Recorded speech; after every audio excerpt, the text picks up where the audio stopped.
Episode number 19. Why do I keep being lazy and buying lunch at a restaurant instead of bringing it to work? Christ Lord, it's expensive.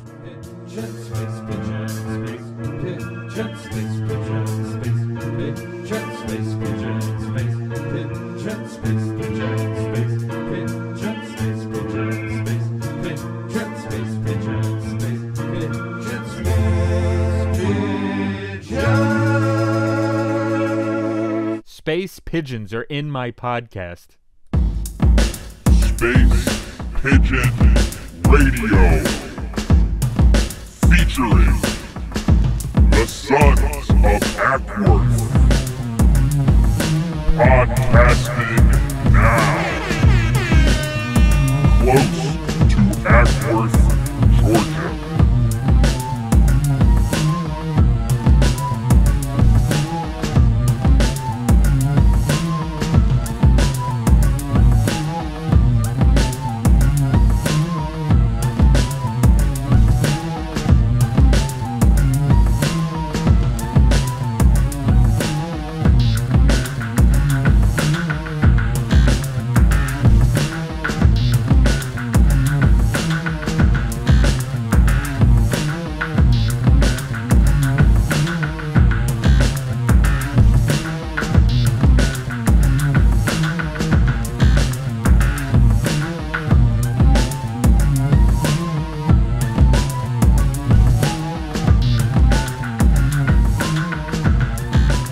It's time for Claudio's audio.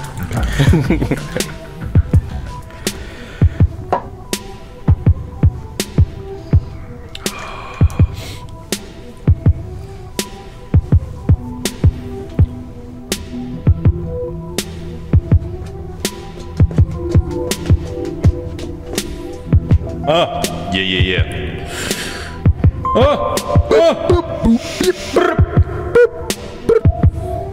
Oh, hot damn.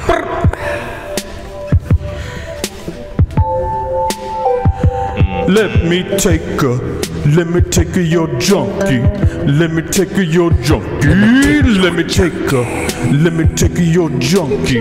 Let me take your junkie. Let me take your junkie. Let me take your junkie. Let me take your junkie. She coming back to the table, wanna take her my junkie, but she can't take her all of this junkie. It's been 5 minutes since she came for the junkie, and already coming back for more junkie. I'm re-upping at the buffet, but what can I say? She can't stay away from the junkie. She take it all day like a junkie. I like the way that she take my junkie. Let me take her your junkie. Let me take her your junkie. Let me take her your junkie. Let me take her your junkie. Let me take her your junkie. Let me take her your junkie.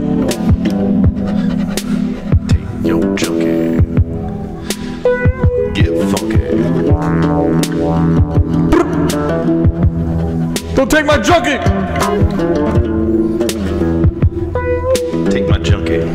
Leave me that white crow. She's back again saying, let me take her your junkie. But I'm in the golden booth eating this broccoli. Probably got another 3 bites I can't relinquish, but she's asking for the junkie. I can finish my spinach. It's dirty plate, and I know you wanna take her. I turn for 2 seconds to grab that salt shaker. Look back again, and I can tell there's something funky going on because I wasn't looking and you had to take her my junkie.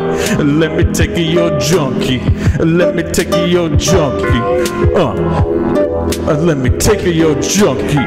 Girl, come and take my junkie. Come and take that junkie for me. Take that junkie for me.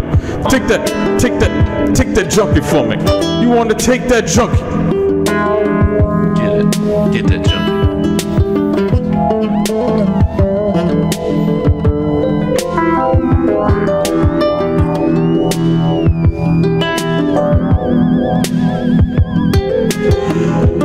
She got that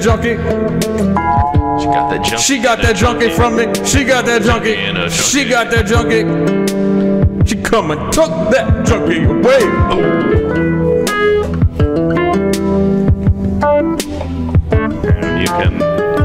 table. Refill the shakers.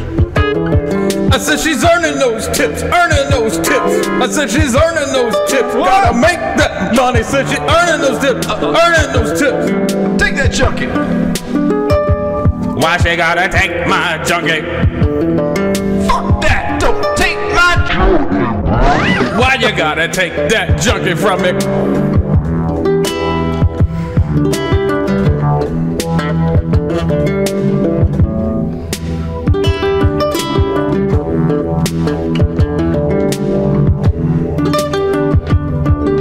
It's Space Pigeon Radio 19. It's Space Pigeon Radio number 19. It's Space Pigeon Radio 19. It's Space Pigeon Radio number 19. 19 episodes, Space Pigeon Radio number 19. 19. So fresh, so clean. The American dream is dead. Space Pigeon Radio number 19. Welcome. Welcome back. Welcome back to the Space Pigeon Laboratory. Labs. I must have forgot what we were doing for a second. I know, it's so easy to get caught up. But here we are, Space Pigeon Radio episode 19. And oh shit, we got the special guest in the house, Mr. Amateur P. Yeah, man. What up, what up? Yeah, man. Everybody knows Amateur P, Patrick Bennett from so much history. Where to begin? Classic Yellow. That's right, all the way back. Wow. Classic Taking me Yellow. back. Yellow. Girl, why you gotta go to Girl Scouts? That's the classic recordings in Luke's mom's basement. Yep. What else? Army of Funk. That was Classic Yellow, Yeah. but it's really just, that was just you. You did that, wasn't it? Yeah. What's the Gnome Army? What's the number? Hey, I figured out That's what a that saga. was. That's a puzzle you It solved. was a puzzle that I solved that got dedicated, found it, just got my search terms going. And then, and then I notified the content creator. I left the message that said, I just want to let you know, this is a small thing for you. It's a small fry. But you have, just by uploading this video, you've solved a 20-year running gag that's been happening on me. I was going to ask how long it was. Like, Did he 20 reply? 20 years, yeah. Did the He person says, wow, that's amazing to hear. Yeah. I'm glad someone else I'm found it glad I great. could make her dreams come true with the Gnome Army. And we can't forget all the hits. Beat the ass of the microphone. The microphone like glass, beating its ass with my lyrics. I rip the track up so fast. All the MCs have learned to fear this. Called amateur P. Give me the mic and you will soon see. When it comes to rocking the mic, I lay it out like 1, 2, 3. I beat the ass of the microphone. I beat the ass of the microphone. Yeah. What? The recording session that happened at your grandmother's house when we recorded that song. oh my God, it was at my grandma's house in was that Marietta. BDS Oh my the God. microphone? That was BDS. Okay. Yeah. You were getting those samples dialed in, like, and then they were there. I had like an old Roland synth.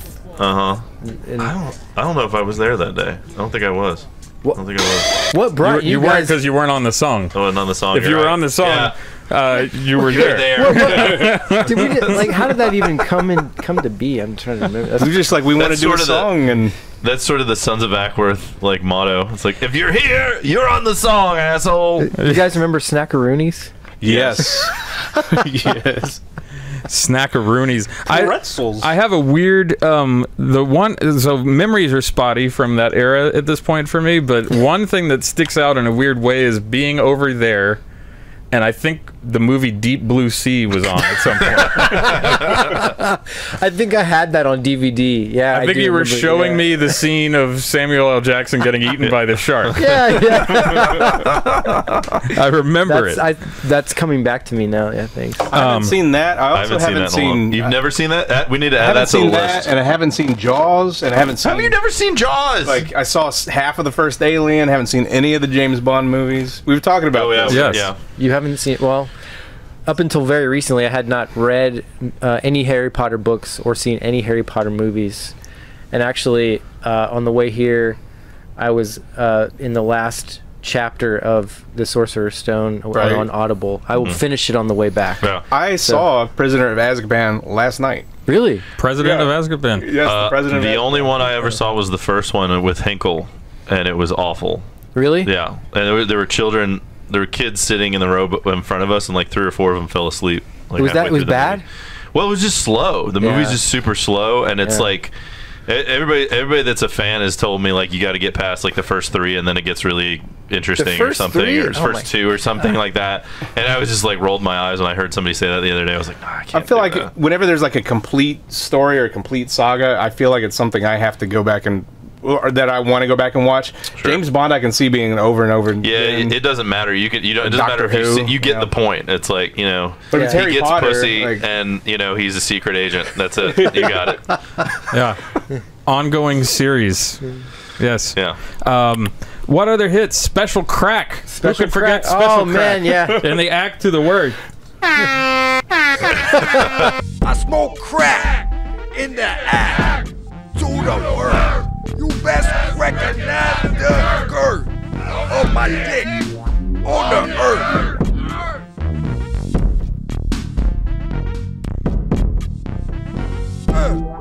Break out the silence, smoke a rock. Crack might take me higher than Mr. Spock. Heart beat so fast, I'm gonna break. Go for a swim in Acworth Lake. Bitches got me bugging, I'm gonna snap. Take another hit of the special crack.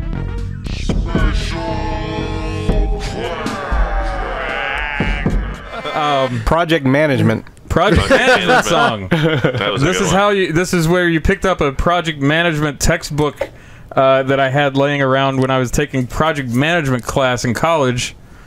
and told people interesting, important information about how you manage projects. Changes destroy our schedules. They inflate our costs, and they damage our ability to meet our performance commitments to our stakeholders. But they're still necessary. For example, a few years ago, Chrysler set the automotive world on its ear with a new design. I don't know what I can say about it. It hurts my feelings every time I think about the super defiance of the wheels of the Cadillac. It's still relevant. Yeah, it's more relevant. It's more relevant, yeah. It's bumping and educational. Yeah. Acworth Sun Still Shines. You put all that time in on the. Did I tell? Yeah, you were like. You spent a lot of time on the melody. The rhymes Everything on that was built are fantastic. around it. Yeah, the rhymes are great on that one. It's tricky, we thickly be layering sounds. 8 full-length albums and we still underground. I run around with my dick flapping in the wind like a clown, and the sun make me happy. And then there's the song Ghetto Fabulous that we made way back on album 1. You brought over some kind of music device that was a groove box or something. I remember that. The Roland groove box. Yeah, and we recorded that song, and then the best version recording of that song ended up in the hands of the band Korn. Yep. We met them at a book signing, and I handed them the Sons of Acworth cassette tape that had the master recording of Ghetto Fabulous on it. Fieldy from Korn. Yeah. And I said something like, here's our band's tape. I hope you'll enjoy listening to it. As a side note, other famous people that own or have Sons of Acworth material, Mixmaster Mike. Really? I handed him, I think it was Rhythms from the Dirty Down Under, maybe? I think it was like whatever was current at the time. I handed it to him. And, yeah. So, Patrick, today... You've been on a voyage to Thailand. Yeah.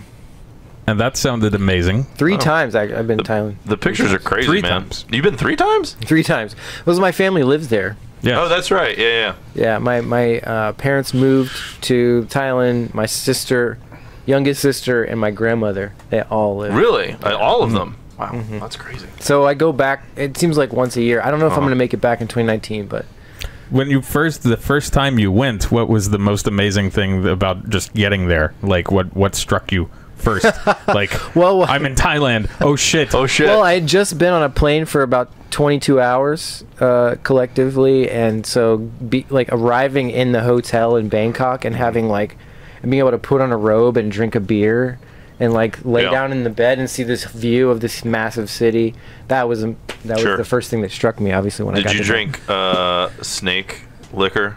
No. No. Okay. No, I remember that was a Singa. Singa is the beer of Thailand. That's okay. There was the robe supplied by the hotel. Yes. Nice, nice. Yeah. There was this one footage of you standing on this majestic looking like frozen like Valhalla giant that turned into a rock. That was in the middle of this forest as far as the eye can see, and this drone was flying toward you, and then you just said, and you were in the middle of what looked like Mars. Yeah. like nothing. Which I'm is on the Mars. most amazing picture I've ever seen. So my sister's boyfriend is really into videography now, and he has drones and he has really nice cameras, and he's learning Premiere and editing and all this stuff. And he took me out to this rock, that's on Koh Samui, this island where my youngest sister lives. And it's like this rock that somehow miraculously, I guess it was falling off the side of the mountain and landed on the top of another rock and is teetering there. And you can't really tell how it's not falling because the smallest part of it is what's supporting it. And it's this massive rock on top of another one. And you can walk down to it and stand on the platform. And he was like, let's take the drone out there. So we did. And he like launched it up, from off the side of the mountain. And then I walked down there and we flew it way out. Because the thing can go 3 kilometers. It's got a battery. And then he just zoomed it in. Yeah. You look like That's you were awesome. in Wakanda.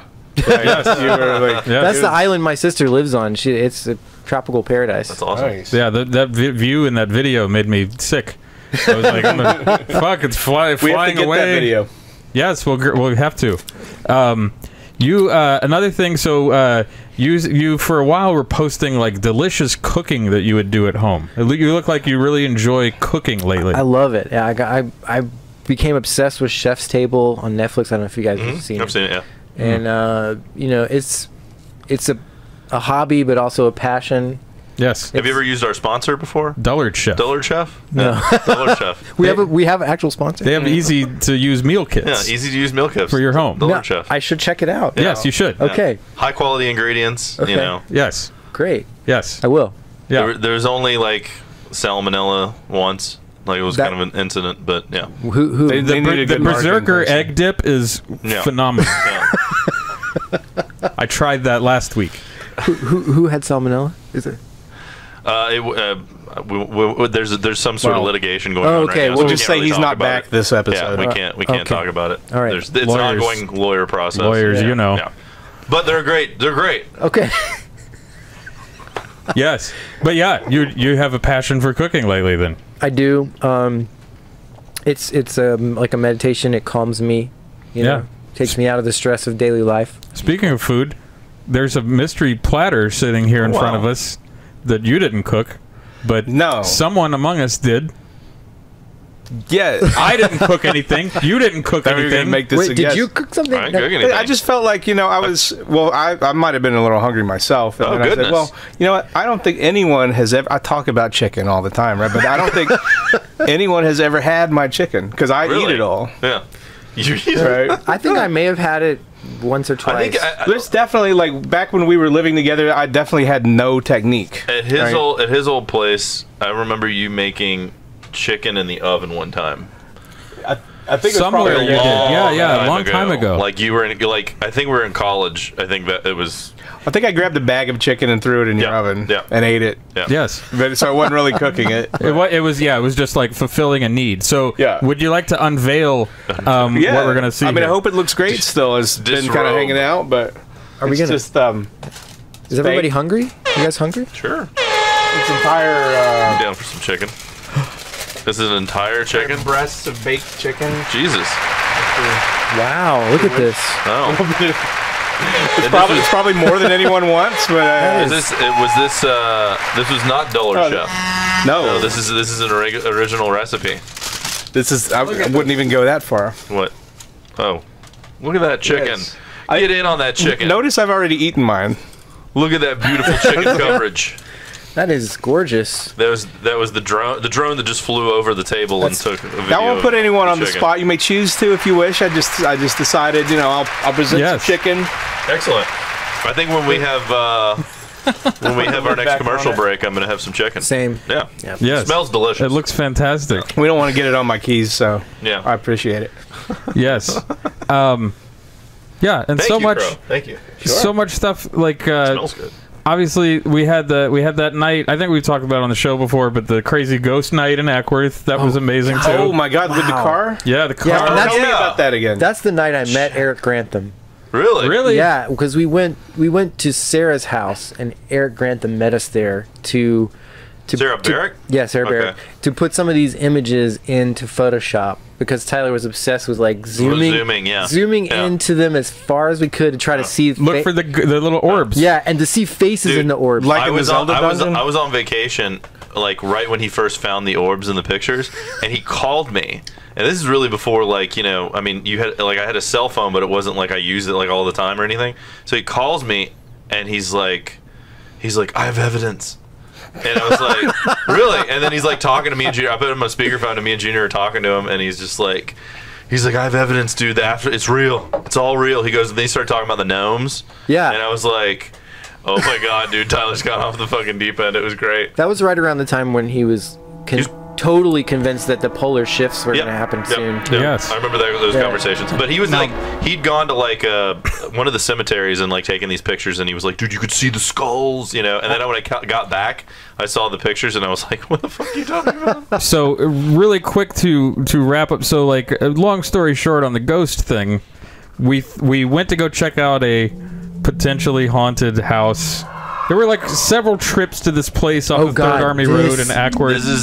And the Battle of Allatoona Pass. And ultimately, when we went out there late one night, you, myself, Mike, we were in your car. You were driving us, and we were checking out a creepy house. It was like down. There's this embankment next to the lake, like Lake Altoona or something, and then like over in this misty wood is this like old plantation house that we kept hearing these stories were haunted. And before we came, there had been this other incident where Tyler and I was there, and Mike went, and like a lot of shenanigans and weird. You ran into squatters and things. We actually got in the house. We got into the house. Yeah. But this other time we were there, shit. It was fucked up, and somebody started fucking chasing us down the road. But first, high speed.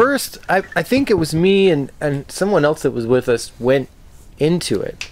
Yeah. Were you there when Tyler and I were camping? We were camping like at Lake Allatoona, and this dude was this redneck dude kept saying like, dude, the most haunted house in the United States is right across the street. We should walk over there. No. And, okay, is that how we all found out? That's how we found out about it. And like, he was explaining it like the whole time that we walked from the campsite to this house to just look at it. We were just going to look at the front of the house.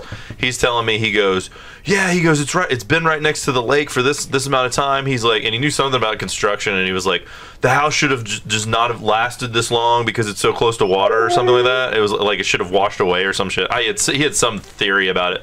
I was like, that's crazy. And he was like talking about how like there's all these, you know, like there's a list online of like all the most haunted houses. And this was like on the top 50 or something like that. And we get to the front of the house, and like there's lights on. And then like Tyler's like, we should go talk to him, you know. And we fucking like we're standing in front of the house, and it's like a group of kids, and we're stoned as shit.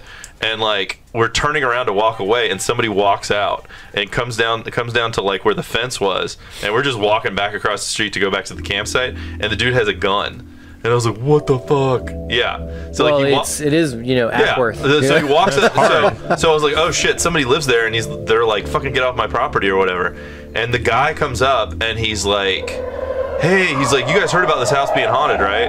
And we go, what the fuck? Like, so like, yeah. And the guy goes, yeah. He goes, me and my nephews, my two nephews are here from Ohio. And like my sister bought the house and wants to fix it up. Like she bought it as like a, you know, he goes, we can't even sleep in this house. It's so fucking crazy. And I go, okay, you know, and we're like, and we start talking or whatever. We're all stoned as shit, so we want to hear the whole story, you know. And he goes, you want to come inside? And like now, like I think about that now, and I'm like, dude had a gun, like, you know, but he had it like, you know, like it was just a rifle, you know, on his shoulder, you know. Long story short, we went inside and like went up and down the fucking weird ass fucking house. Like there's three or four stories to it. Then we went into the basement, and I went to the basement with the guy with the gun, and like there was this little crawl space, and we went into this crawl space area, and we kind of looked in there, and I shined a flashlight, and you could see like it was almost like a cage. and chains on the floor. And like earlier, we'd heard like a clanging like in the basement. That's why we went down there. And I look at the dude, and he looks at me. We just go, "Fuck!" We just run. It was like the part in Ghostbusters where they fucking yell at the ghost at the beginning and run out. It was like that. We all run out. Like it was like if you had a camera on the front of the place, it would just be like nobody, and then like 10 fucking people run out and go, "Ah!" It was fucking scary. Yeah. So you guys mentioned Tyler Lingwall, right? Yeah. Bling Wallace. Yeah. So we've got a little game we're gonna play tonight involving Blingwall. Oh, involving Blingwall. What? Yes. Is what we're gonna call him? Here's what we're gonna do. I'm gonna hand you guys note cards. All right. We're gonna do a game show. So here's note cards for you guys. Okay. Now this do I flip them over or no? I'm gonna give you a writing utensil. Oh, okay. There's nothing on them. And here's what's gonna happen. You guys have seen Family Feud, right? Yes. Yeah. Okay. So we asked before tonight's show. We asked Tyler Lingwall. Brown. By the way. Brown. Brown. Go Brown for the Browns. Okay, go ahead. Do Brown. Do Brown. Before tonight's show, we asked Tyler Lingwall several Family Feud questions and got his responses. And you guys are gonna guess Tyler's answers. Yes. All right. Now, I don't know if anyone will get any of them right, but if you do, and if one of you gets the most, you will win a prize. Awesome. Well, the prize is the John Stamos Shrine. Oh my God! The most precious of precious. I feel like that's just The John Stamos Shrine. What the fuck? Will be yours. But if no one gets any of Tyler's answers right, it remains here at the Space Pigeon Radio Laboratory. But wait, that is too sacred to put Keeping on it the in wall. the family. Only Get a no, tight like chain of somebody in this custody. room is going to take care of that. Though. Everyone like, it's here- not like these aren't strangers. That's true. You know what I'm Yeah, saying? We would need to track like who's had it over the last 15 years. Like it's been in someone's hands verifiably for a while. This is not like Wu-Tang Clan giving that album to Martin Shkreli. Yeah, fuck that guy. This is keeping it within the clan. Yeah. So here we go. So you're going to hear a question, right? I'm going to tell you the question, and I'm going to ask you. That was good. I'm going to ask you to write the answer on your note card. Okay. I'll give you about 5 seconds to write an answer. We'll go around the group. We'll get your answers, and then we'll hear what Tyler said. Okay. Do we have the clip of Tyler? Yes. So this is going to be it. So here we go. So the first question. Question number 1. Okay. Name something you might buy at a gas station. Oh God. All right. Everyone writing their answers. Yes. Something you might buy at a gas station. All right. Mike McGinley, would you like to go first? I'd say I know Tyler pretty well, but you know, rolling papers. Rolling papers. All right. So Mike says rolling papers. Yeah. All right. Something you might buy at a gas station. So now, Patrick Bennett, what is your answer? You can say it on the microphone. Trucker hat. Trucker hat. All right. Okay. Michael Crowe. Yes. I think Tyler Lingwall would buy an oil funnel. Oil funnel. Okay. You can hang on to your cards. It's okay. All right. I was trying to get it. Oh, yes. Oil funnel. There you go. All right. So now let's look. You might have to lean in to see, but here it goes. All right. This is Tyler's answer. Fucking Yellow Jackets. Oh. Trucker speed. Look, the speed. Trucker speed. No. Tyler's answer is trucker speed. So nobody got that one. No. Oh. Well, here's the next one. Let's play the feud. We asked Tyler Lingwall, how much should you tip for good service? Everyone. How much? So are we talking a percentage? Yes, percentage. How much should you tip for good service at a restaurant or other service industry? Everyone getting your answers in. All right. This time we'll start with Michael Crowe. I don't know where I got this from, but I said 100%. 100%. Okay. Because he's been in service before. Yes. Yeah. Yes. He was. Yeah. All right. Patrick? I said 30%. 30. All right. I said 20. And 20. All right. Tyler Lingwall, how much should you tip for good service? good, 40. 40. Damn. Tip everybody. 40. 40. 40. So can it be like double the normal? Double the normal, which would be 20. Double the average if it's actually good. He's giving real answers here. So could that be like The Price is Right, where it's like whoever was closest. Whoever was closest without going over. No, you have to get it. Whoever didn't go under. This is on that one. This game I told is you hard. it's hard. This is hard. This is hard. Well, it's not there's a lot at impossible. stake here. There's It a lot is. at stake. There is a lot at stake it's in the here. fucking John Stamos Yeah, it Shrine. is. It's the Catalina wine mixer.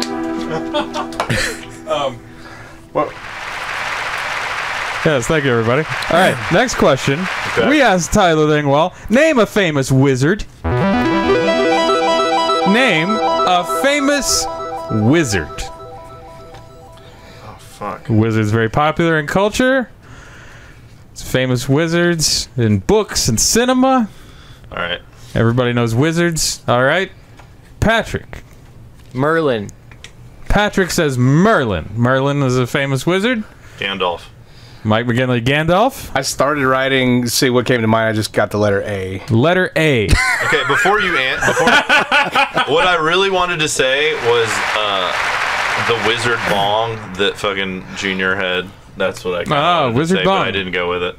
All right. Let's see what Blingwall had to say. Oh, Aleister Crowley. Oh, the fuck? I was trying to do it, have it come to me. Aleister Crowley. Aleister Crowley. That's not a real wizard, Tyler. That may Like he's it's not not a like Gandalf, motherfucker. He's not a self-proclaimed wizard. The society has not deemed him a wizard. Yeah, but that's close. All right, Like, it's 0 all. He's so a theoretical wizard. He's a theoretical wizard, yeah. Let's go to another one. But You it might makes sense for his answer. It does. It totally does. It does. You might have a better shot at this one. Next question, number 4. Name a fruit you might eat in the morning. A fruit that you might eat in the morning. Oh god, that's hard. I mean, I know.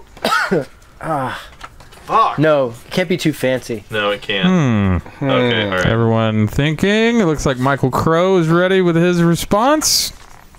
Kumquat. Kumquat. Michael says kumquat. I say banana. Banana. That was my answer too. Banana. So you say banana, you say banana. Uh-huh. Let's hear what It's banana. Bling Wallace had to say. Ooh, banana. Yeah! Banana. We have a tie game. All right, sir. Now,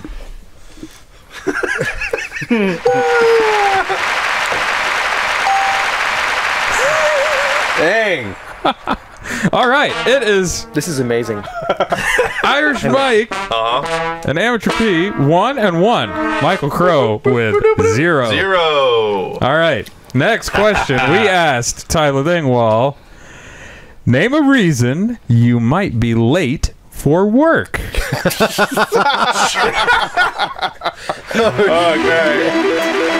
I worked with Tyler for a long time. We're giving real answers, right? What would Tyler Lingwall say to this question? Name a reason you might be late. Like the answer he would provide to his for work. management. Yeah, like or a real answer. Or what? This is what he's gonna say. We just asked him this question, and The this is reason Tyler or a excuse. Tyler answering it. Okay.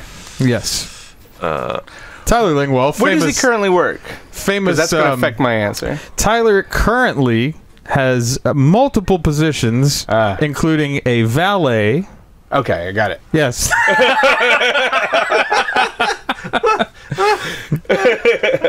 A busker. Valet. Shit. Why am I late for work? A reason you might be late for work. Is anyone ready to buzz in? All right, Michael Crowe. Stoned. Stoned. Michael says stoned. Hold on. All right. Are you changing your answer after smoked DMT and was distracted by bass lines. That's a good answer. Smoked DMT and was distracted by the bass. Irish Mike. RV broke down. RV broke down. All right. What did Tyler Lingwall say? Name a reason you might be late for work. Fucking. Fucking. God, You did are cross my fucking, mind. he says. That did cross Fucking. my mind. Fucking. Fucking. That's a good He answer. said Crowley. That's a good reason to be late. Well, he said Crowley and Yellow Jackets, so Fucking. That is a great reason to be late for anything. If you're fucking, you'll probably be late for work. Depends on how good you are. I've posted that in Slack before. Name. All right, Hey guys, next, sorry I was. Sorry, I was fucking. next one. Name a plant someone might grow in their garden.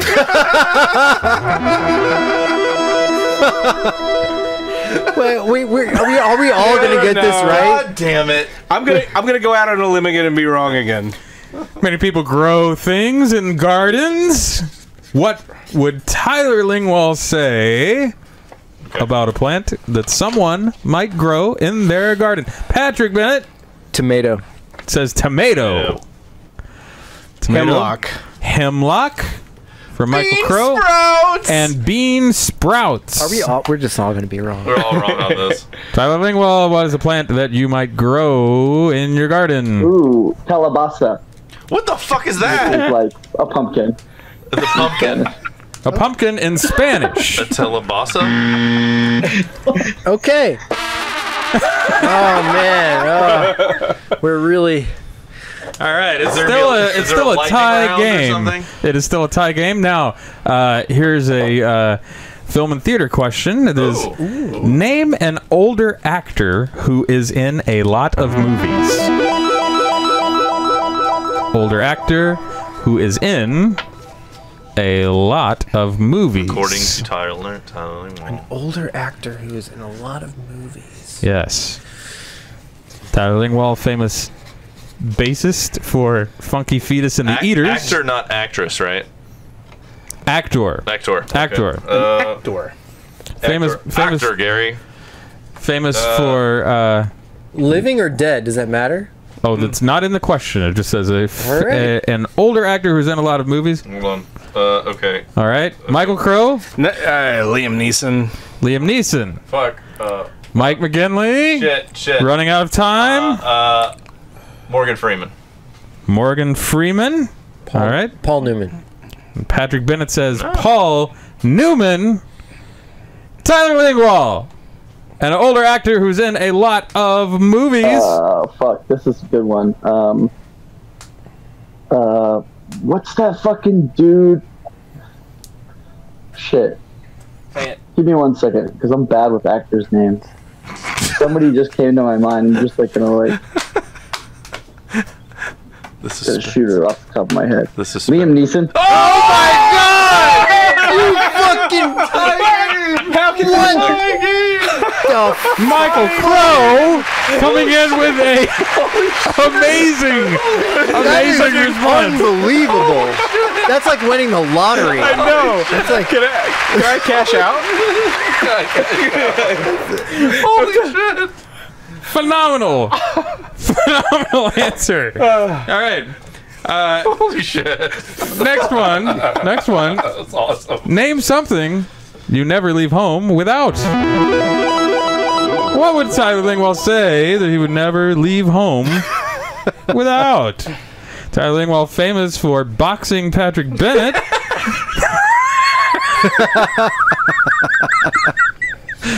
In the year And 1999. That was quite a match. Name something you never leave home without. All right. Looks like thinking. Okay. Mike McGinley. Wallet? I fucking don't know. Wallet. Mike says the ever-present wallet. A bowl. A Yeah, I was bowl. gonna go there, but that A seems too bowl? obvious. I almost said a lighter, but I said a knife. A knife. I like that. A wallet, a bowl, or a knife. What would Blingwall never leave home without? My phone charger. God damn it. I was gonna say phone, but Phone charger. Man, charger. He says phone charger. But what about his phone? Like he'd leave his house without his phone, but not his phone charger. He never leaves without the phone charger. Now, Damn it. Here we go. Next question.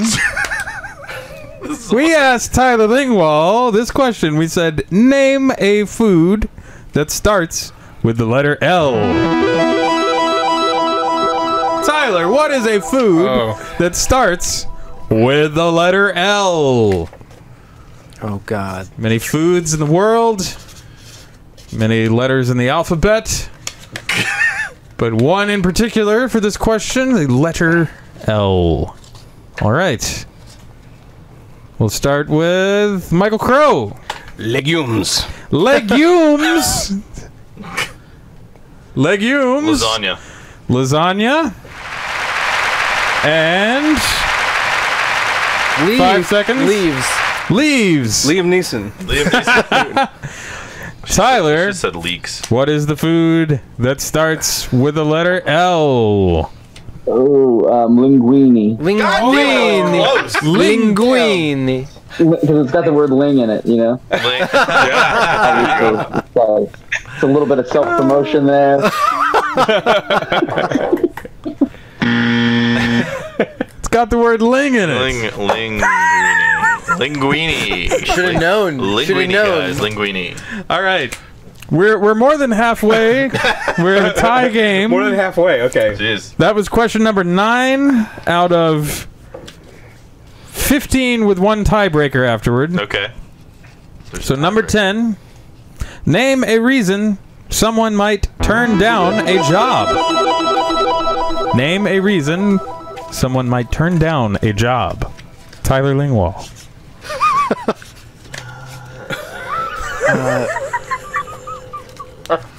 What is a reason someone might turn down a job, Mike McKinley? You have to get up too early for it. Get up too early? That's my answer. I said lazy. Too early? Lazy. Jesus Christ. It's all the same answer, right? No, I mean, no.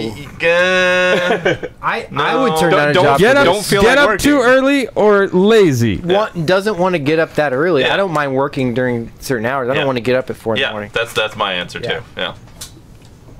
What does Tyler Lingwall say? Mainly because you don't want to work. Look at this. Oh, shit.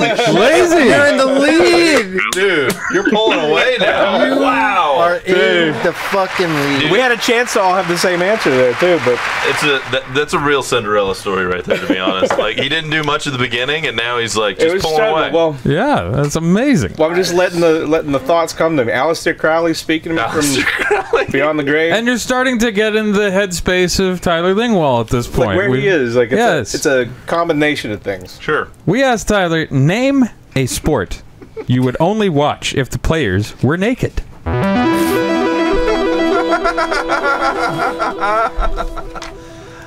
Tyler Lingwall. I'm gonna. Okay, I got an answer. I'm ready. Oh, hold on. A sport that you would only watch if the players were naked. 5 seconds, everybody. Okay. What? All right. Patrick. Ladies golf. Ladies golf. Ladies golf. Ladies golf. Handball. Handball. We have ladies golf. Figure skating. Handball. Ooh, figure skating. That's a good answer. Tyler, what is a sport you would only watch if the players were naked? Michael Crowe in the lead.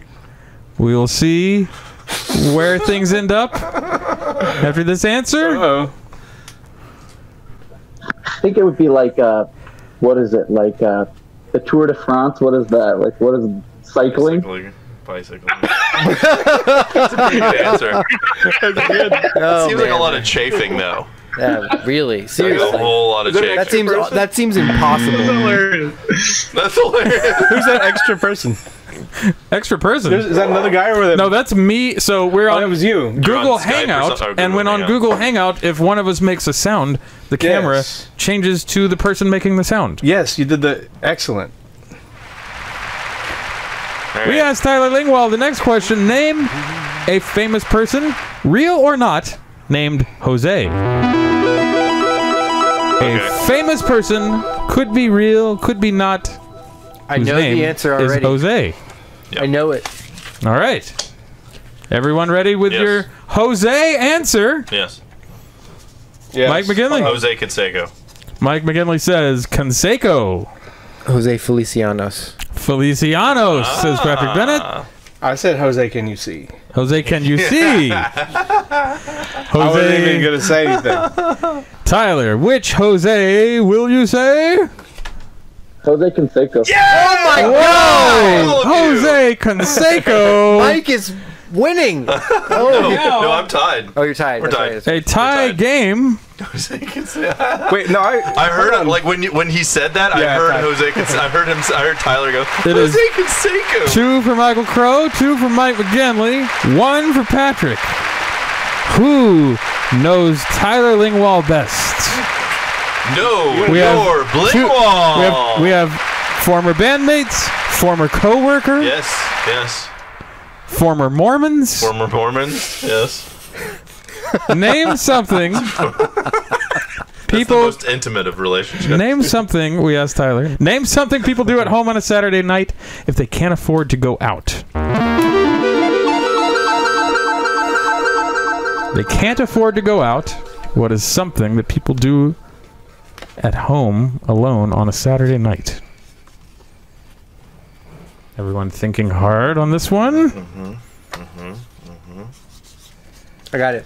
All right. Patrick Bennett. Smoke weed and play video games. Smoke weed. Play video games. And play video games. I said blow glass. Blow glass. Yeah. And Mike McGinley says I said blow glass. Play video games. Man. No, it says play video games. I said play video games. Yeah. He said smoke weed and play video games. He said blow All glass. right. Yeah. Tyler. Man, I was off. What You're right. will you do at home alone on a Saturday night when you can't afford to go out? Masturbate. Tyler says masturbate. Quality answer. Okay. All right, I got to retool my direction there. I think we're dealing with a sexually charged Tyler. Because we've had 2 sexual answers. That's a good point. Yeah. We've had 2. Yeah, he's okay. Yeah, I think I'm with Crow. I'm in the right mindset. So we're getting down to it. I know my Blingwall. We have 2 more main game questions. We have And then a 1 tiebreaker. You should scatter this out throughout the thing, so it's like tension, building tension. Oh, good. Okay. Oh, like do you have some like Who Wants to Be a Millionaire tension music? It's a higher level. Yeah. Yes. No, you're Blingwall. Well, like we did. That's pretty good. All right. We are now in a tie scenario in the Tyler Lingwall Family Feud game. This is the best. Mike McGinley has 2 correct answers. Michael Crowe also has 2 correct answers. Patrick, you have 1 correct answer. Everyone is playing for the John Stamos Shrine. The amazing John Stamos Shrine, which was brought here last time we did an episode of Space Pigeon Radio. It has been here exactly 1 month. This will be the shortest period of time that the John Stamos Shrine has been in one place since it was created. Who brought it here? Hinkle. Matthew Hinkle brought the John Stamos Shrine here. The last episode. No one knows exactly where it was before he brought it here. Chris Jones had it, and I gave it to him. How did Hinkle? No, it sat on his desk for many years at RDS. But no one knows exactly. Yeah. I had people come up What to happened me with it? that were like, coworkers that I worked with, they're like, do you know Hinkle? And I was like, yeah. They're like, dude, he's got this John Stamos Shrine. Do people actually think he was like off of his rocker? You know, like they're like. I love Hinkle. I will submit to you that there is potentially That's so good. a defect in this John Stamos Shrine. Uh-oh. That potentially something has been swapped for a replica. What? What the fuck? I feel like one of them looks newer. Yeah, that looks newer. I will submit to you that there may be A counterfeit? counterfeit flaws in these Stamos Shrine frames. Really? However, Can I inspect? the John Stamos Shrine, even in its current state, retains an astronomical value of wealth and power. Sotheby's auction house has rated it a grade G+, the finest of value. G+ is the top So when echelon of value at Sotheby's. It is the highest honor a relic of this kind could receive from Sotheby's auction house. President Trump himself has attempted to obtain the John Stamos Shrine by force. But a group of nomads was able to prevent him from getting it. The Knights Templar were able to defend it. Has the authenticity of this shrine been validated by a Stamosian scholar? Not to date. That's a curious fact. Yes. And you are all now playing for the chance to take this shrine home. We'll now return to the game. The next question. The tension is palpable. We asked Tyler Lingwall, bassist from Sons of Acworth, name a weapon that you throw. That's the question. Name a weapon you throw. Tyler Lingwall, name a weapon that you throw.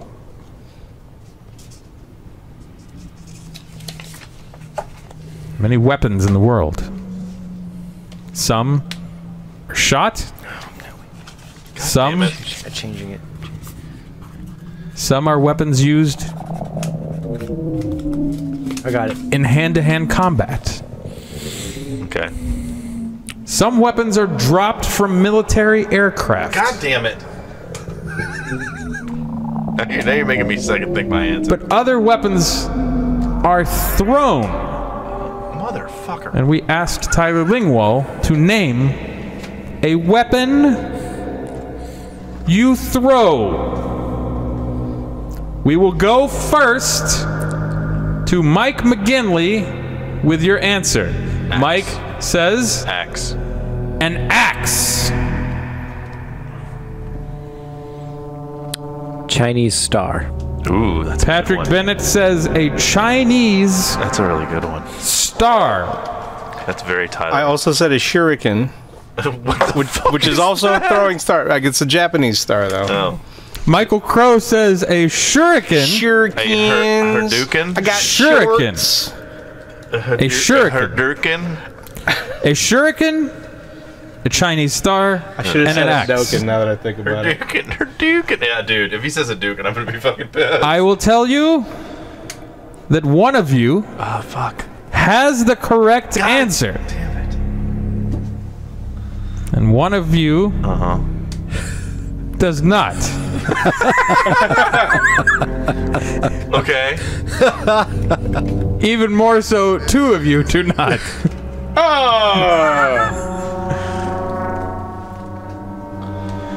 Who has the correct answer? Chinese star, shuriken, axe. Only Tyler Lingwall knows. Tyler Lingwall, name a weapon you throw. Oh, it's a shuriken. Holy shit! Oh, I think you just win by default. Shuriken. I think you just win by default, dude. Wait. Michael Crowe takes the lead. Dude, a shuriken? What the fuck? I don't even know what that is. You fucking crazy A motherfucker. shuriken. I didn't mean to yell so loud. That's okay. It's worth it When that because you happened, are a step closer yeah. to taking home the John Stamos Shrine. The only path that you have to not taking the John Stamos Shrine out of here today would be if Mike McGinley gets the next question correct. That's it. Patrick Bennett, you have one correct answer. May the best man win. Therefore, you have no path to taking home the John Stamos Shrine today. I can throw it into a runoff, though. The bylaws state that certain conditions will spawn a runoff. We are coming now to the final question of normal play.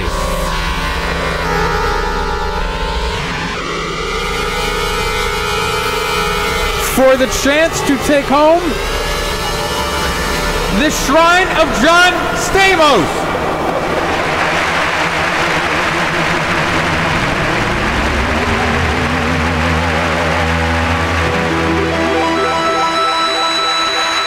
We asked Tyler Lingwall, former pizza chef at Microsoft, this question. Tyler Lingwall, name a reason you might leave a house through a window. Name a reason you might leave a house through a window.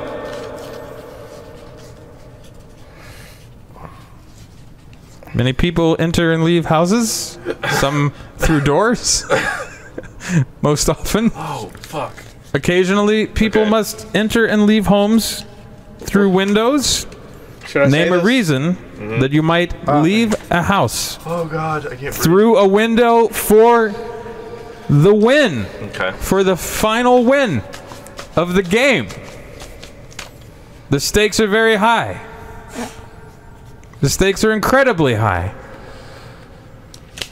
Only one will walk out of this chamber with the placards and frames containing the images of John Stamos that have been handed down through Sons of Acworth history for more than 10 years. Generations. Generations. Generations. Some say generations, yeah. Starting on Kennesaw Mountain as it was marched down by the Moses-like figure, Christopher Bourne-Jones, placed on an altar in the Bolton Road, Sons of Acworth compound, where it remained for years under close guard and watch. It has traveled through space and time to arrive here.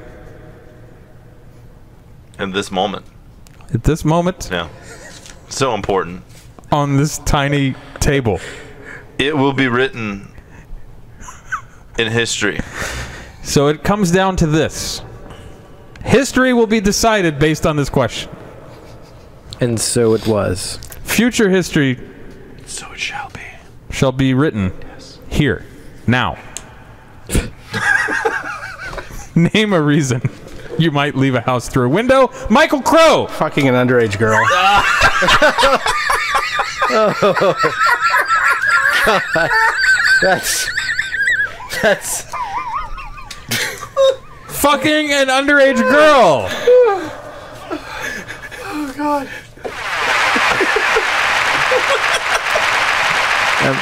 That's Mike McGinley.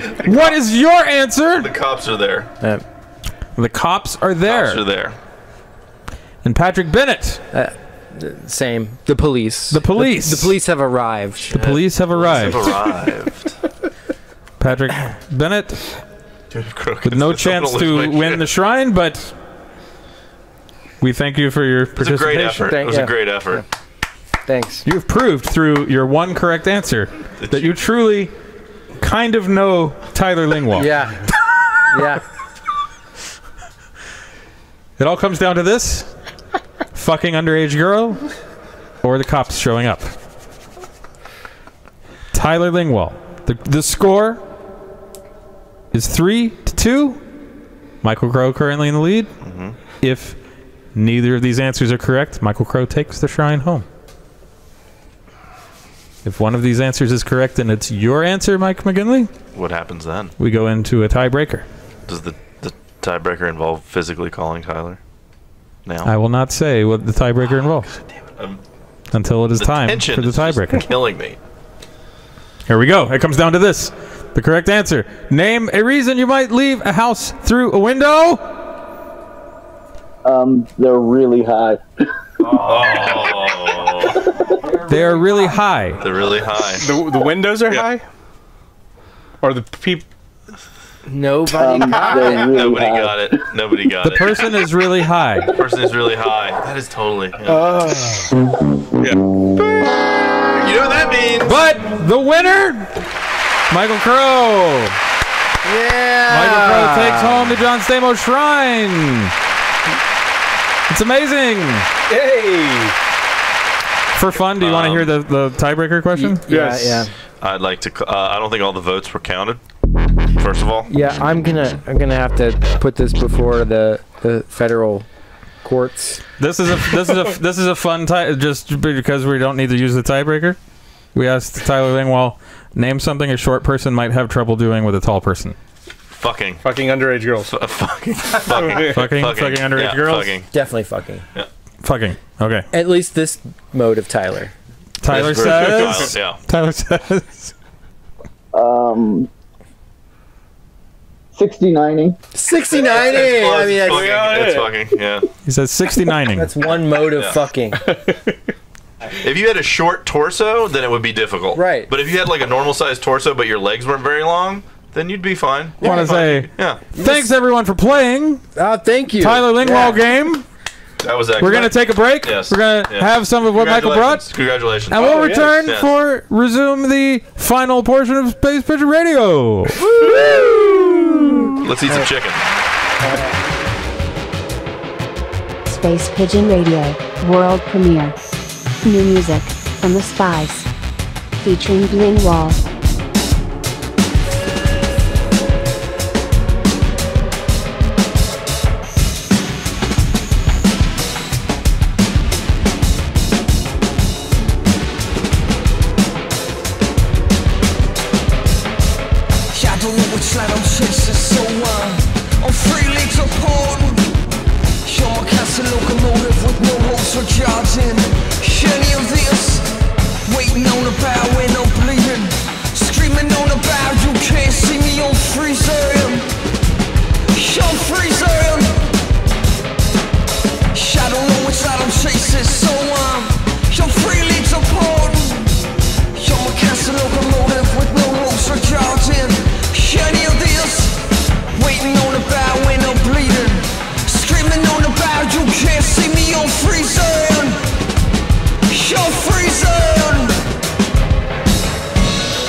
Let me ask you something. Yes, sir. You and me are straight, right? Like we can talk about anything, right? Damn straight. We can talk about the good times and the bad. I know. We can talk about our dreams, Mm-hmm. and our fantasies. Hell yeah. I ask you something? What's up, man? I just have a question. Okay. It's like a serious question for you. All right. Lay it on me. Because we could talk about anything, right? Full show.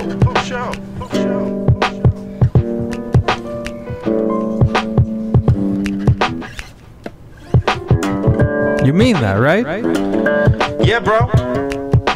We good. Because here's what I want to ask you.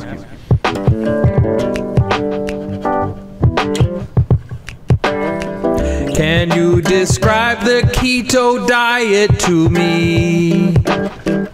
What is it? No one knows. I don't understand it.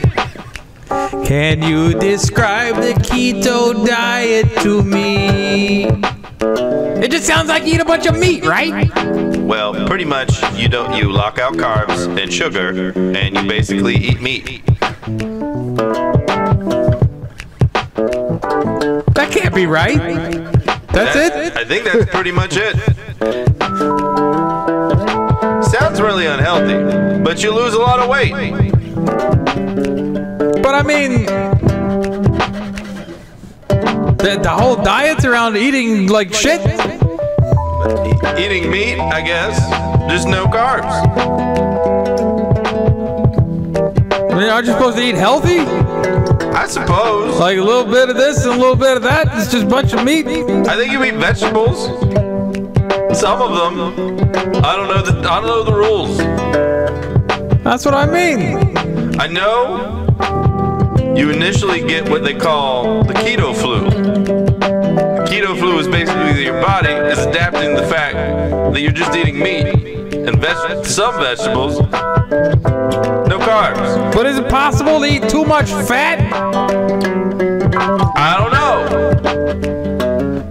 We should try it out. If my caloric intake is normal, I mean, should be all right? One would think.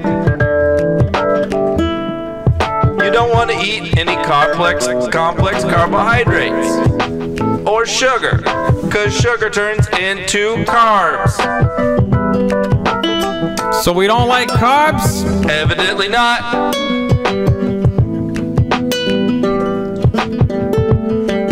Do you think Beto O'Rourke does the keto diet? I think Mickey Rourke does the keto diet. Because I was thinking like Beto and keto, right?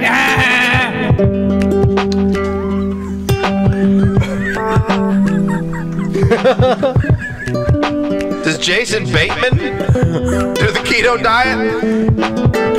I don't know. Do you think Jared Leto does the keto diet?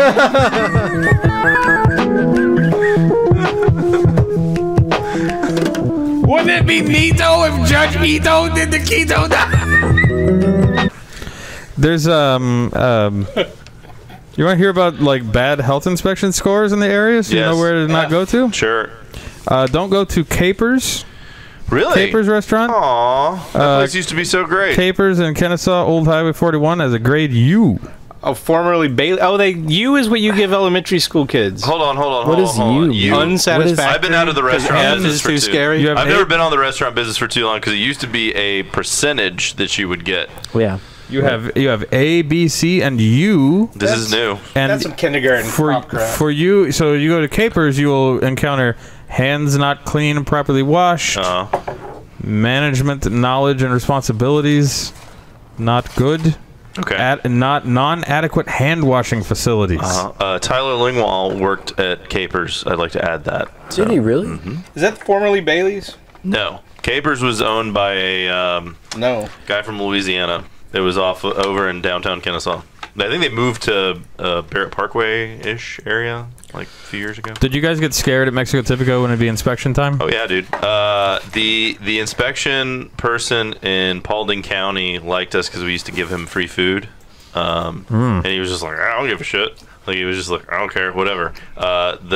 We were pretty good friends with the people. The woman that used to come in Kennesaw, and then when I worked for Poppy's, the Cuban restaurant, and I worked at the Midtown location, the guy who came in there like did not like anyone. I don't know what the fuck happened to him. Like he down talked to everybody, and he was just like, "What do you think this is?" Like kind of like an attitude, and I'm just like, "Whoa!" I'm like, "Everything's cool here, dude." Like, and he goes, "You use this sink here?" Like he was like yelling at me. I'm like, "Yeah, we use this sink to fucking wash our hands." He goes, "That's right," and I was like, "Okay, dude." What do you think this is? Yeah. The manager came up to me when I was at the bar, and he's like, "Yeah, this guy's an asshole," and I was like, "Okay," like. Because I wasn't used to that kind of shit. Check out the name tag. Yeah, really. Yeah, he was like, I was like, dude, it's fucking city of Atlanta, dude. Like, who gives a shit? My boss at the company we used to work for before this one would take the devs to lunch at the Alluvia restaurant. Yes, yeah, it's right across from my office. And I used to wonder if it was a health inspection concern for vaginas to be so close to my salad. You know, that's the only 5-star restaurant in Atlanta. It was delicious food, but some strange vagina very close to my hamburger was a concern. I thought it might be a public health.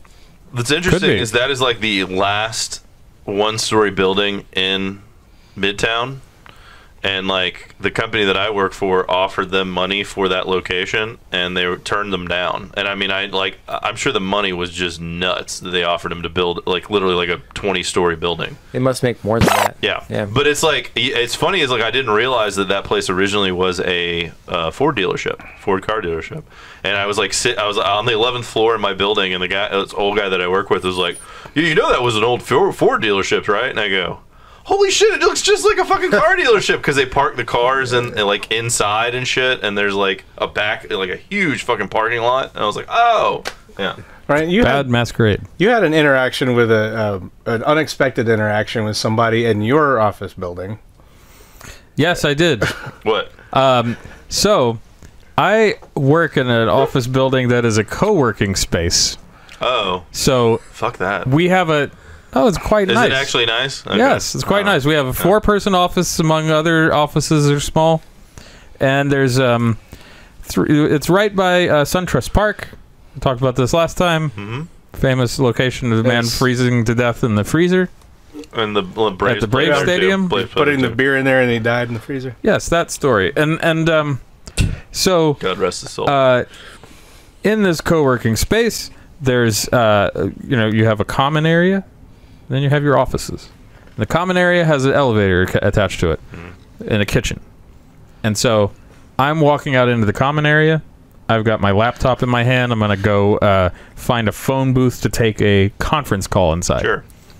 And lo to what do I see? The elevator door opens. Shaquille O'Neal is standing... Jesus Christ. Taking up the entire elevator. Because he's fucking enormous. Because he's there. Yeah, he's enormous. Shaquille O'Neal. And he's Shaquille O'Neal.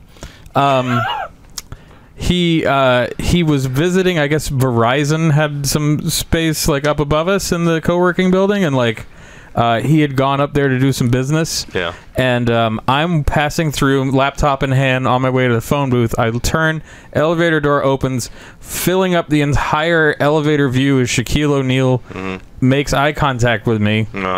I probably just and he like said, "You're DJ Foo, right?" No, I think I looked like I got scared. your cassette from Fieldy, or just like I think I looked like I was like just like yeah. And did he wink or something like that? No, just like he looked weirded out too, because he's like, "There's a guy staring at me right there." General insurance. And then you go, "Yeah, my penis is enormous." I was just gonna say, has anybody else ever wondered? I mean, of course, right? Yeah. You guys have all wondered. Like, look at this man. Proportionally, so sure. Like, It's what's good for him. So it was like I like Shaq. It could be really small. Sure, you never know. Be, yeah. It could be. Really, you never. Yeah. And it was like a reveal of Shaquille O'Neal. Like, what's behind door number 2? There he is. And then like about 2 seconds of just like I see him, he sees me. Someone I think got off the elevator that was like behind him, where you couldn't even tell because like they were dwarfed. Sure. And then door closes. He goes on downstairs. I'm standing there mystified. I like asked people like, I think I saw fucking Shaquille O'Neal in the elevator. Yeah. They're like, yeah, he was here today. Like people were talking about it. I was like, no shit. What if Shaquille O'Neal just went to random office buildings in like downtown Atlanta and just rode the like elevator? Bill Murray, or like Bill Murray does the bartending thing. Yeah, or Like, Shaquille O'Neal shows up to your office and starts washing the dishes. Yeah, he's like, "Who cook fish in the microwave earlier? Y'all can't clean your own That's dishes. some bullshit." And I was thinking about Shaq Fu. Shaq Fu, dude. The video game. That's what you should have said to him. If I ever meet Shaq, I'm gonna say and be like, dude, Shaq Fu was fucking Should've awesome. screamed it. Shaq Fu, bro. Shaq Fu. Yeah. And then he's scared to death. Shaq from Shaq Fu. Like Toad from Mario Dude, Kart. I bet you anything he would go damn straight. Like he'd be like, fuck yeah, that's my hottest shit.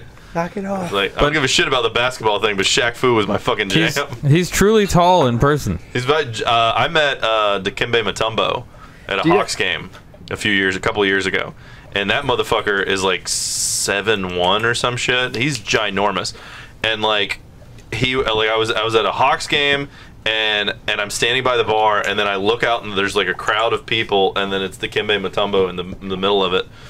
And Lee Martin was with me, and Lee was like, "Dude, holy shit, there's Dikembe Mutombo," and I was like, "Oh fuck it, he's coming over here." I was like trying to just play it cool. I'm like, we're sitting here like drinking a beer, and we got like club level seats, so we're like by the bar, and he walks over, and he goes, he's like, well, the regular, or whatever, to the bartender's like, okay, yeah, Dikembe, I got you, and he fucking just gives him a beer or whatever, and he's wearing like a suit.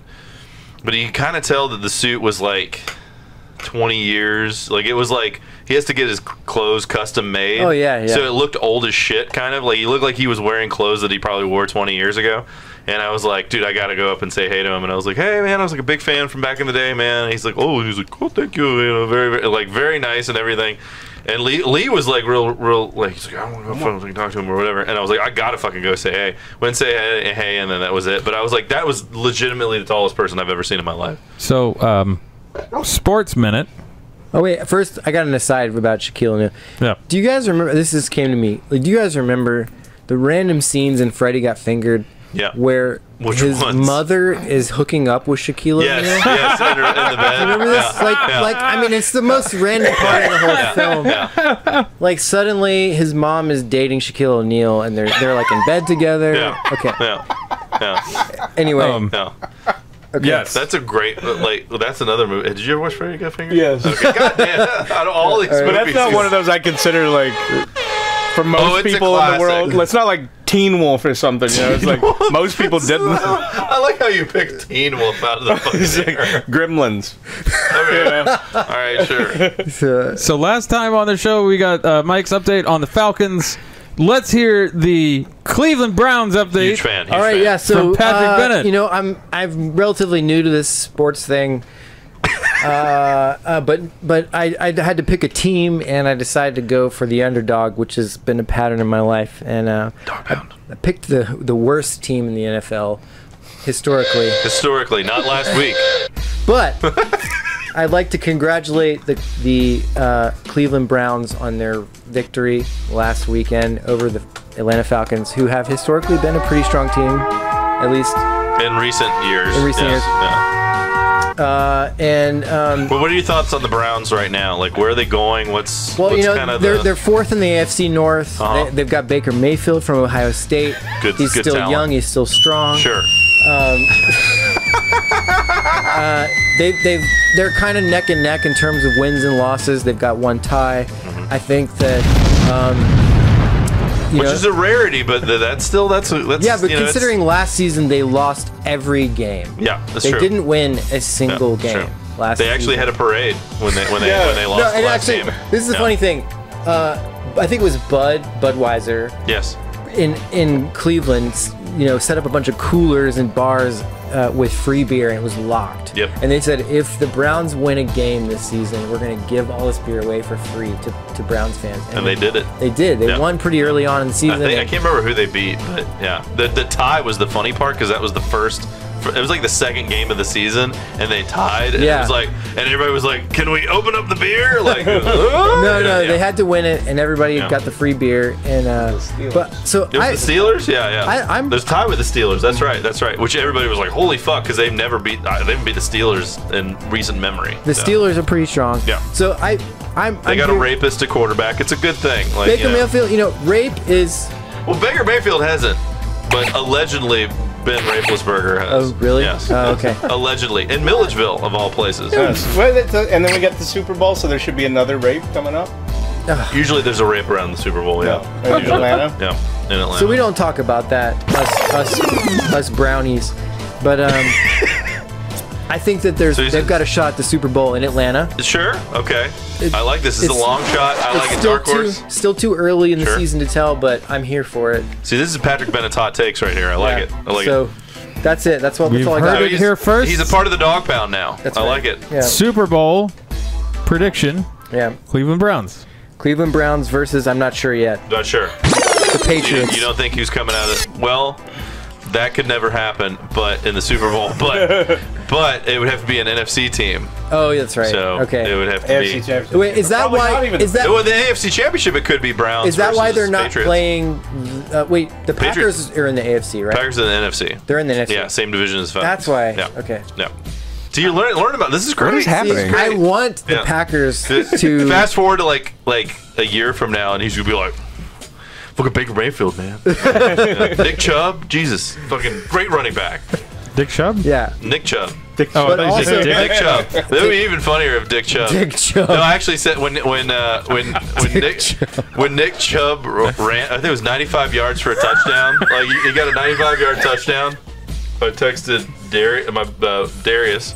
And I said, we just got Chubb. We just got Chubb. We got Chubb. He just got us. We got Chubb. We got Chubb. So, to end my sports segment, I wonder if maybe the Sons of Acworth could have a full contact or two-hand touch football. Oh, that'd be great. Oh, yes. You know? That'd be fantastic. Yeah. So we should do it for Thanksgiving. Full contact with boxing gloves. I'm just putting that on the table. I played flag football 4 years ago, and I dislocated a rib. It wasn't good. But like the dudes that were playing on the opposite teams were like some guys that had that were in smaller college schools that were out for whatever. They were like, hey, we'll just play. So like some of these dudes were just like running past me, and I was like, there was one time where I fell down. And like this guy juked and like did this move, and I was just like, I don't know, I'm too white. Like, and just like fucking fell down, and I remember rolling over and looking at him, and I just saw at the bottom of his cleats like running down the field. And I was like, yeah, I fucked that one up. But he like did this juke, and I was like, no one can move like that. Yeah. We're getting old, too. I don't know if you guys have noticed that, but I never played again. I was like, nope, can't do this anymore. Some of us are getting old. Some of us are getting young. Here's something interesting. The Wu-Tang Clan. Who are they? Everybody's familiar with the Wu-Tang Clan. You're not. Wu-Tang. The Wu-Tang Clan. My current Wi-Fi SSID is Wu-Tang LAN. Nice. Wu-Tang LAN. Wu-Tang LAN. I like it. That's a funny play on words regarding local area networks. That's right. And the Wu-Tang Clan. That's right. Nailed it. The Wu-Tang Clan performed a song on Jimmy Kimmel's talk show recently. And they just went out and did one of their older songs. But what was interesting was in the middle of the song, Old Dirty Bastard ran out on the stage. What? You know the dead man, Old Dirty Bastard? Yes. What are you talking about? So the dead man that was in the Wu-Tang Clan, Old Dirty Bastard, ran out on the stage and performed with them. Hologram? I did some research because I watched it and I said, wait a second, how can this be? How can Bear be driving car? No, I'm sorry. How is it that Clark's TV show reference? How is it that that Old Dirty Bastard is performing in the year 2018 with the Wu-Tang Clan? And I looked it up, and it turns out that it is his son who goes by the name Young Dirty Bastard. Who looks and sounds... Did you legitimately like stand up from the television and go, what the fuck? Like, he looks and sounds exactly like Old Dirty Bastard in every single way. Wow. Was this a big reveal? Like the first I guess time they didn't give it any hype. He just ran out on the stage all of a sudden. I was going to ask if Tupac and Elvis were with I him. was going to say, and Kurt Cobain came out. In spirit. Like, well, is this like when Ice Cube's kid played Ice Cube? Yeah, kind of like in that. The Straight Outta Compton movie. Kind of like that. Yeah. Meanwhile, so you've got this invigorated Old Dirty Bastard, Young Dirty Bastard on the stage, and then all the old fat Wu-Tang Clan rapping all next to him. Riz is not fat. He's still skinny. But a lot of them are. A lot of them are. Ghostface Killer's pretty... Raekwon, yeah, sure. They don't call him the chef for nothing. The chef. Motherfucker eats. He's not keto keto. Diet. He's not on the keto. keto diet. He's not in a state of ketosis, as they would say. A ketosis state. Yeah. I've never been Never been privy to the state of ketosis. I've never been to that state. It's in between Idaho and Missouri. Yes. I had this funny thought about how, like, if Vigo the Carpathian from Ghostbusters like started a vegan restaurant. Vigo's vegan. The Kelpathian. How would it go? I am the beginning and the end of your plant-based diet. Bring me a child that I might feed it sprouts and receive half off. That would be funny. That would be funny. That would be the funny, like, that's the Saturday Night Live skit I would like. It would be. Yeah, but that Saturday Night Live would never do anything that creative. They wouldn't.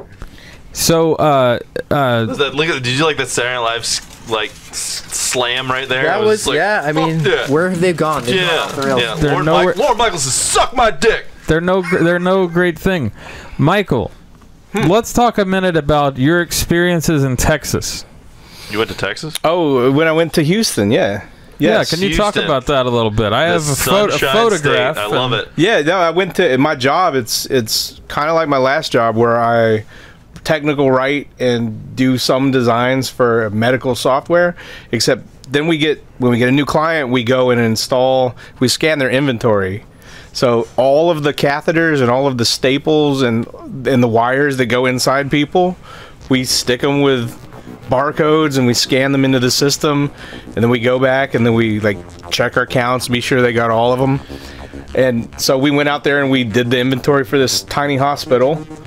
And there was one that we went to that we couldn't get into the room. You go the first day, then you have to go back and double check your counts. We couldn't get in there. They say, "Oh, there's a case going on right now."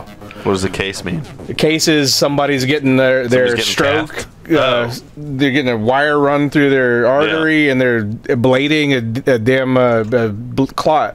So they got a blood clot somewhere. Lobotomy? There's some, yeah. Who knows what it was? Because it's like there's still a case going on. And then they're almost done, and then so we get in there, and I walk into this room, but I was just like, does it smell like sick old man in here? Does it smell like somebody, like, does it smell like cancer blood? Like, I didn't want to. Oh, Jesus! I was like, did you say that out loud?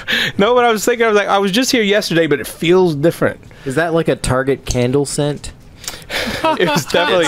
It had a sharp sort of. It's a Yankee candle, like a sandalwood kind of. There's sandalwood. Then there's like dead cancer patient. So I was like, seems really hard. What went on in here, and who had to clean it? You know, so I was like, I don't want to touch these like wires and these catheters. Anyway, but it was fun. So it was fun. Did the person die? No, he probably got. Got all right. He's all right. He probably got his thrombolectomy. Thrombolectomy. That's a thing. I think you just made that up. No, you have a thrombus and you get it ectomized. Interesting. Is Kushbu still making the sounds at work at the desk? Well, kind of, but check this out too. Like, so she's getting married. Like, she's getting married, but he was always going to move here. He lives in Canada. But since the current administration, that's impossible or hard, so she's going to have to move to Canada, and she's going to have to work remotely. So we're losing good talent because of administration policy. Because of look at that. Because of Trump. Yeah. Have you heard about the new Attorney General, the guy Whitaker? Yeah. Have you heard about Forrest Whitaker? That's awesome. The like Ghost Dog. The scam schemes that he's involved in. Yeah, no, he did something about time travel. I read. Yeah, he's trying to. He was involved in a company. It says they hawked time travel technology and other insane products like a toilet for people with large penises. Because apparently for the Shaquille O'Neals of the world. For the Shaquille O'Neal in your life. They hawked, like I said, they hawked Bigfoot paraphernalia, masculine toilets. Masculine? Yeah, masculine toilets. I'm looking for where they talk about, they say, like, the whole premise is like, you know, you have a big rod, you're going to like, get it in the water. So this is a deep toilet bowl. So you'd avoid that problem. That's got to be a long fucking schlong, man. Yeah. To get all, like, from your standing pelvis to the water of the toilet. Yeah, that guy's the Attorney General. It's got to He's, be like trying to 20 hawk a- inches. Well, it sounds like Kip from fucking Napoleon Dynamite. Like if he's hawking time travel shit. It says a toilet specially designed for well-endowed men. Okay. The distance between the rim and the water surface needs to be long enough to ensure there is no risk of contact. That's the masculine toilet. Okay, so let's be realistic here. Like, I This can is the maybe Attorney see General? from that angle your balls, maybe. What? Sure. I didn't see this If you're part. at a certain age, your balls maybe hanging to that point. It could be. Yeah. Yeah. I mean, I've never seen a toilet that has like just like a really narrow amount of like space between the water to the fucking. Well, that's where Whitaker comes in. He's going to solve that for you. He's also got an invention that combines weed with fresh fruit. That sounds great, actually. Wait, so our new Attorney General uses weed? It says for some kind of utility. Really? So that's. It says World Patent Marketing Invention Team combines cannabis with fresh fruit. So he's gonna make cannabis legal. Then. That's what it sounds. That's what it sounds like to me. Sign that dude up. Let's do this. Maybe this is a good thing. He's an innovative guy. He said he promoted a future where time travel technology was in the reach, so you can go forward and see what's going to happen in your life, or go back in time. What the fuck is happening? I don't believe any. I like your theory. I listened to the last podcast recently, and I love your theory. Yeah, about like the CERN the Higgs super boson collider. never actually existed. Like and now, the God particle does exist. yeah, we tore. But looking for it, we tore a hole There's into a a universe hole in where it space and does. time. Yeah. And then Donald Trump is president, and the man who is Attorney General is time travel, big dick urinal. Big dick urinal. And then the wife of the wrestling man runs the small business company. Where did you find this? No, I heard the time travel thing, but I didn't hear about the toilet thing. Matthew Whitaker. So it's like he was involved in a patent company that came up with all these patents for things, and so like they also were promoting time travel as being something within reach and selling it to investors. So they basically said, there's a quote, world-renowned physicist, author, and scholar Dr. Ronald Mallet, who is somebody they were promoting, believes time travel is possible, perhaps within the next decade. World Patent Marketing has partnered with Dr. Mallet to make his vision a reality. Time travel will be possible 10 years in the future. Yes. We just have to get there. Just invest now. But first, you need toilets for men with big dicks. My dick just touched the water. Speaking of your... My dick just touched the water. Speaking of your multiple realities, parallel universe, my sister Kimberly Hamilton, who was previously a guest on the podcast, she is going to be starring in a play regarding parallel timelines and realities. It's called Constellations. Okay. I designed a poster for it. Where is it? It's going to be at I believe it's called Indigo Yoga. Will it be in Tavernero's film festival? No, it's a play. So it'll be a play running, I believe it starts November 30th. So when this podcast comes out, it should be about the time. Everybody go see Constellations. Where's Indigo Yoga? Somewhere in town. In Atlanta? Yes. Okay. Yes. Kirkwood? Okay. I should know this if I'm going to plug the thing. Okay. Anyway, yes. Everybody go see Kimberly Hamilton and Constellations. It's running for like 2 weeks. Little shout out. Couple other shout outs. We asked for some. So anybody want to make a shout out on the Space Pigeon Radio Moonbase group, and nobody said anything, but the people who liked the post, we'll give a shout out to Chris Jones, Dr. Jones, Chris Jones. Lee Martin.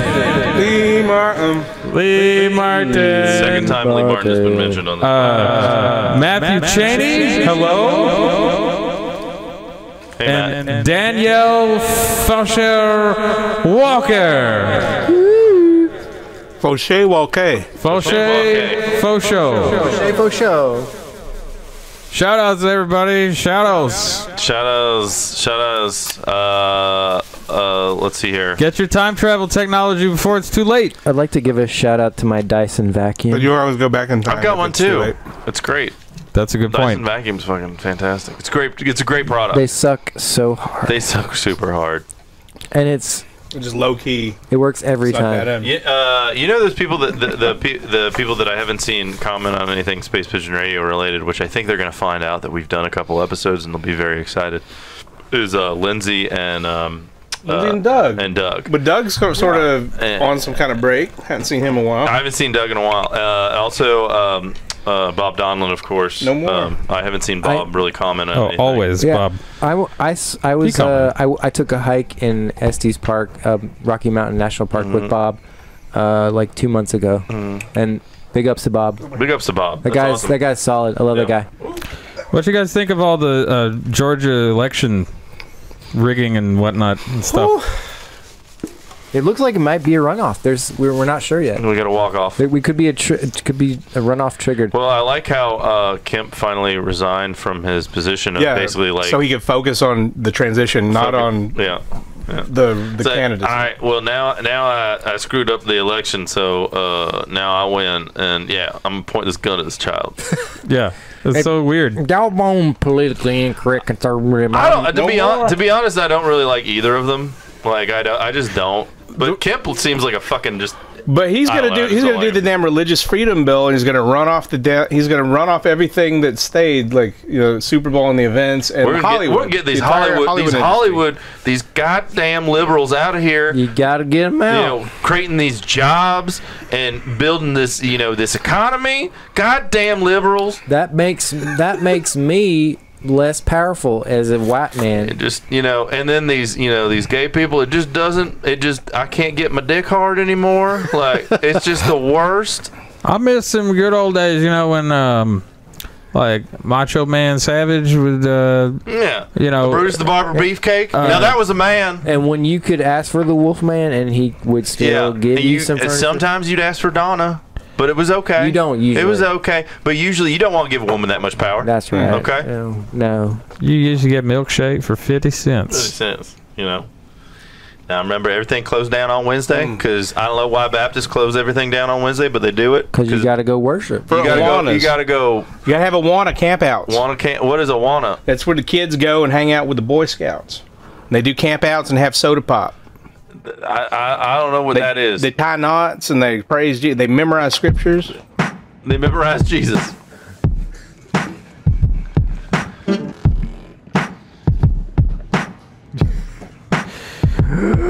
Don't you remember them good old days? Don't you remember them good old days? Yes, sir. Them good old days. Them good old days. Back when you wouldn't get eaten by a bear in your own backyard. Them good old days. My buddy got eaten by a bear. Them good old days, them good old days, them good old days. You could steal a rug and nobody would turn their head and even try to chase you.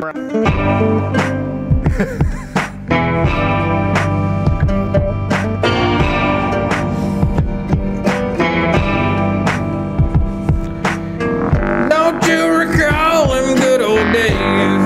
Yes, sir.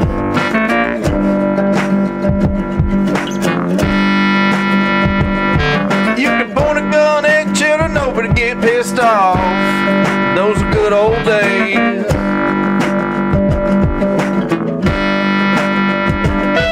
Them sexual predators ain't gonna get caught in them good old days. They're gonna run wild. I don't know how I feel about that. Keith Morrison gonna take a look at you and say, I don't care, them good old days, them good old days. They used to buy that cost cutter brand. Good stuff. It was cheap.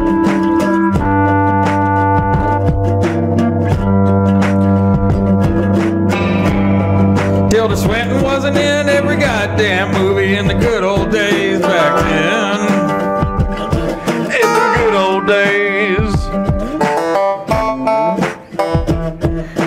People didn't have to drive through hellfire trying to get out of the goddamn firestorm in them good old days. People driving through the goddamn hell in the hellfire, California hell, driving down the road. In them good old days.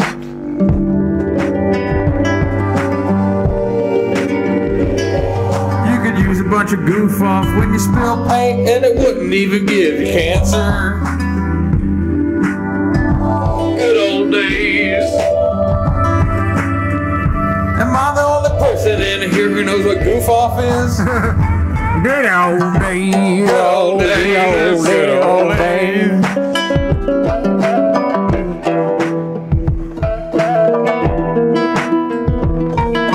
Riding in a Jeep with Randy Savage on my way to the goddamn grocery store in the good old days. He forgot his cocaine and we had to turn around, but it wasn't that long before we heard that sound of a bear. And the bear gang chased Randy Savage, ran away, and I had to go find him in the woods in the good old days. Running, screaming in the swampy water, and I couldn't find him, but he found my daughter in the good old days. And they ran away.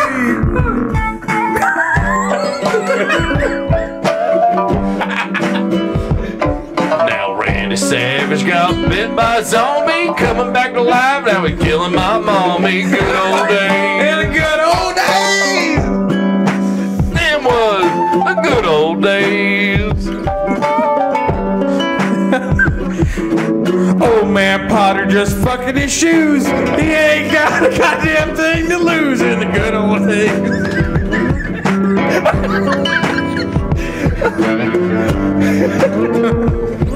Going to Blockbuster Video, written out of family values in the good old days.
It's Sons of Acworth Rewind! Taking you back!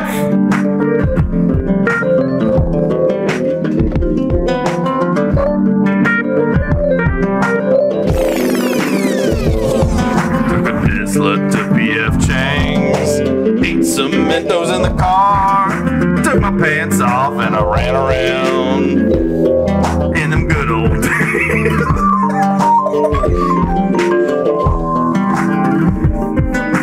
Got real high with Aaron Dean. He was kind of sexy, if you know what I mean, in the good old days.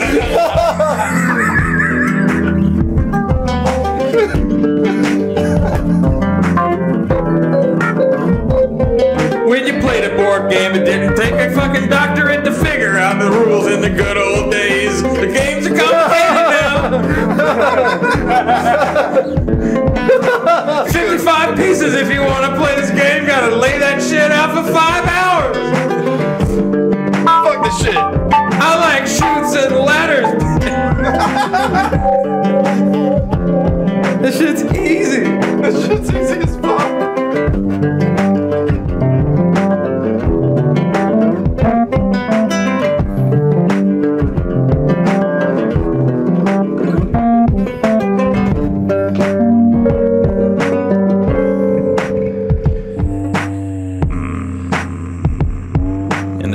Days we used to do battle with a rapier or sword.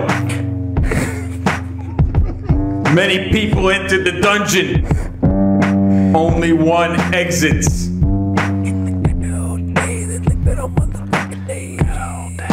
With a shuriken in your face and an axe. It's a deadly game.